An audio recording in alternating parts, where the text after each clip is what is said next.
بسم اللہ الرحمن الرحیم وشرط سماع كل واحد منهما لفظ الآخر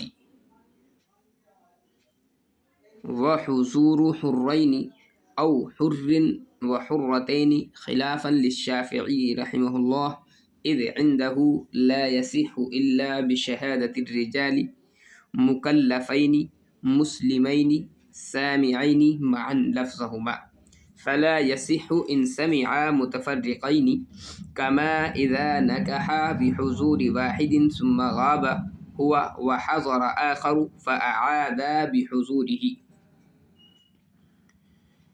اور صحیح ہو جاتا ہے عقد نکاح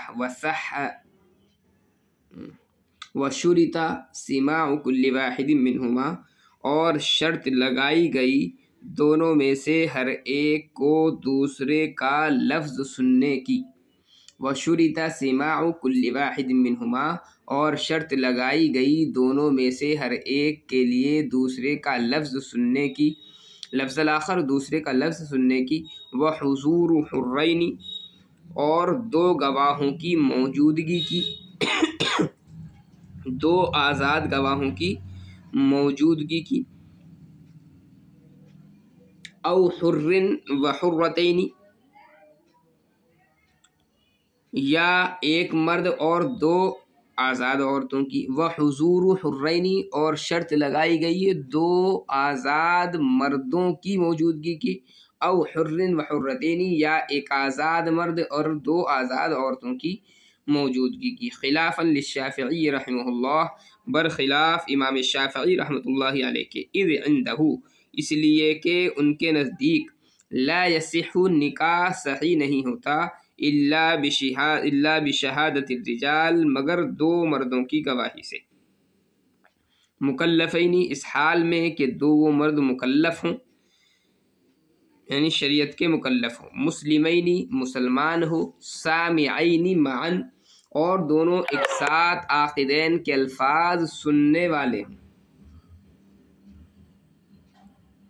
فلا یصح ان سمعا متفرقین، چنانچہ نکاح صحیح نہیں ہوگا اگر دونوں نے متفرق طور پر سنا۔ کما اذا نکحا بحضور واحد، جیسا کہ دونوں نے نکاح کیا ایک گواہ کی موجودگی میں۔ ثم غاب، پھر وہ غائب ہو گیا۔ وحضر آخر، اور دوسرا گواہ حاضر ہو گیا۔ فأعادا بحضوره، پھر عاقدین نے الفاظ نکاح کا اعادہ کیا اس کی موجودگی میں۔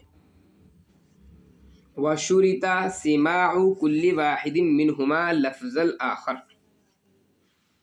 یہاں سے مصنف رحمۃ اللہ علیہ ایجاب اور قبول کے متعلق بیان فرما رہے ہیں کہ زوجین کا ایجاب اور قبول کرنا ہی صرف کافی نہیں ہوتا ہے۔ یہ جو بات کہی گئی ہے کہ ایجاب اور قبول سے نکاح منعقد ہو جاتا ہے، اس کے متعلق بتا رہے ہیں کہ صرف ایجاب اور قبول کرنا ہی یہ کافی نہیں ہوتا، بلکہ ایک دوسرے کے الفاظ سننا بھی ضروری ہے۔ اب یہ جو سماع ہے یا تو حقیقی طور پر ہو، حقیقی طور پر کا مطلب یہ ہوتا ہے کہ دونوں ایک دوسرے کے الفاظ سن رہے ہوں، یا حکمی طور پر ہو۔ حکمی طور پر کا مطلب جیسے کاغذ وغیرہ پر لکھ دیا، مثال کے طور پر ایک نے کاغذ پر لکھ کر کے دے دیا ایجاب، اب دوسرے نے وہ دیکھ لیا تو اگرچہ کانوں سے اس نے نہیں سنا لیکن یہ بھی حکماً سننے ہی کے معنی میں ہے۔ تو یا تو سننا حقیقی طور پر ہو یا حکماً ہو، یا ایسے ہی مثال کے طور پر گونگا ہے، جیسے اس نے اشارہ کیا تو اس کو بھی حکماً کیا ہے؟ سماع کہیں گے۔ تو صرف میاں بیوی کا ایجاب اور قبول کافی نہیں ہوتا، بلکہ دونوں کا ایک دوسرے کے الفاظ کو سننا بھی ضروری ہوتا ہے۔ وحضور حرین، یہ دوسری شرط ہے ایجاب اور قبول کے لیے۔ دوسری شرط کیا ہے کہ ایجاب اور قبول کی دوسری جو شرط ہے وہ یہ ہے کہ زوجین نے تنہائی میں ایجاب اور قبول نہ کیا ہو، بلکہ دو آزاد مردوں کے سامنے، یا ایک آزاد مرد اور دو آزاد عورتوں کے سامنے ایجاب اور قبول کیا۔ خلافاً للشافعی، برخلاف امام شافعی کے۔ یہاں سے بتا رہے ہیں کہ اس مسئلے میں جو اوپر ہم نے بیان کیا، اس میں امام شافعی رحمۃ اللہ علیہ کا اختلاف ہے۔